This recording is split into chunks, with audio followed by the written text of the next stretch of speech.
Hey, you beautiful people. How are you all doing this week? It's Tuesday. Yeah, it's just Tuesday. But anyway, I wanted to check and see how you all are doing. St. Louis County, St. Louis City has opened back up.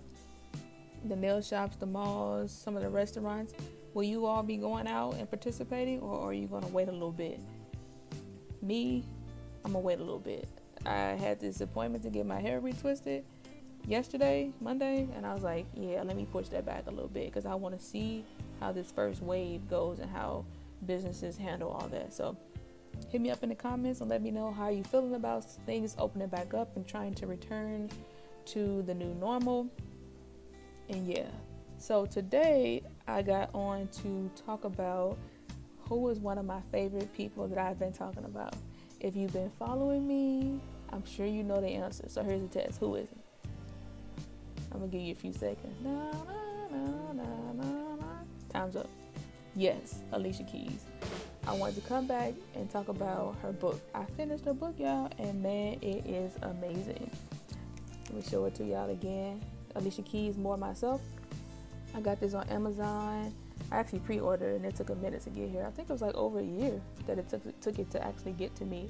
But I paid a little over $20, so it's worth it, y'all. I mean, I feel like she could have charged $50 for this book, and it still wouldn't have been enough. All the little nuggets and things that she placed into this book. I mean, you're reading her autobiography, but you're finding out so many things about yourself, and it's very relatable, I feel like, to a lot of people. So I feel like, man, just go and get it. You will not be disappointed. And so what I kind of want to jump on and do and just read passages from a couple pages and just kind of talk about how it spoke to me. I wrote all in here like, man, this book, this relates to me. This is all of me. All of this is me. Give me some of that. Give me some of this. Give me some of that. Yeah. All that. That's me. So I won't be before you long. I just kind of wanted to read a little bit of just a couple pages of Alicia Keys, More Myself. So page 248 and 249, just a little bit of that. So just to build a little background, Alicia Keys was trying to think about how she would go about selecting a new manager. And so she solicited her girl, Oprah. So they're friends. And so Oprah kind of talked about the resounding yes and how it's the joy that you feel when you make a decision, like in your gut. You have peace and you know that it's the right decision. So she was trying to help Alicia Keys find that inner voice, like that inner knowing when you're making the right decision. And so how we know it, we have the yes, and sometimes how we allow ourselves to call this person, call this family member, call this friend. And then as you start to think about the decision even more, it's like you're not feeling so comfortable about it. And sometimes we allow what the person said to influence our decision, and we change when we were so passionately, like we knew we wanted to do this, but now we've spoken to these different people and now we're not so sure about it. So, and I'm not saying that we shouldn't call people or ask for the opinions of others, but in the end, make sure you're the one that's making your decision and you're going with how you feel about the decision, and not allowing the opinions of others to totally influence how you make a decision. So here goes, a couple pages. But rather than basking in the glow of these miracles, I shrank. At certain moments, I even dumbed myself down or chose not to talk about the many blessings I'd received. I feared that if I shared my experience in its entirety, if I took the lid off my joy, it would push others away or make them feel small. As my career progressed, that tendency took another form in my interactions around the industry. I don't need much. Nothing has to be too grand. I'm cool with my little piano, my bench, and a cup of water. In a sense, that was true. I've never been an over-the-top kind of girl, but what's also true is this. Some part of my spirit was always signing up for the less, because that is what I believe I deserve. Y'all hear that, y'all? I was always signing up for the less, because that is what I believe I deserve. For many years, I thought I was just being modest. I never wanted to come across as self-absorbed or as someone with a big head. It's how we women are brought up. Don't ask for more, don't take credit, don't outshine others. But there on the couch, it hit me that my alleged modesty was just a disguise, a mask for lack of self-worth. It was a huge revelation. So then I'm going to go into a little bit of page 249. In life, we don't get what we ask for, we get what we believe. And what we believe about ourselves shows up in our energy. It's how we walk into a room. It's how we communicate through body language. I don't deserve to be here. It's whether we sit up straight or hide in the back of the meeting at times.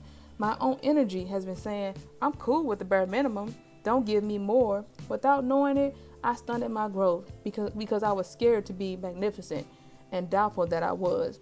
If you asked me at age 22 whether I thought I was worthy, I would have answered loud and proud, yes.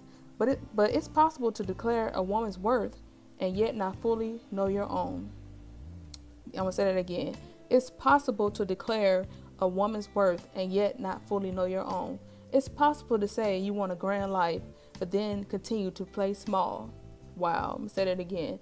It's possible to say you want a grand life, but then continue to play it small.